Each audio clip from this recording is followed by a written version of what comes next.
As a kid, I wanted to be a figure skater when I grew up. What motivates me? I would say creating the best life possible for my girls motivates me.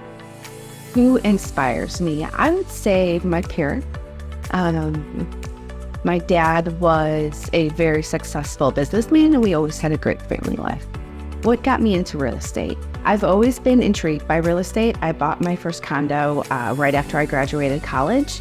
And I also just am very motivated to help people find the perfect home or the perfect ranch. And that just makes me feel great.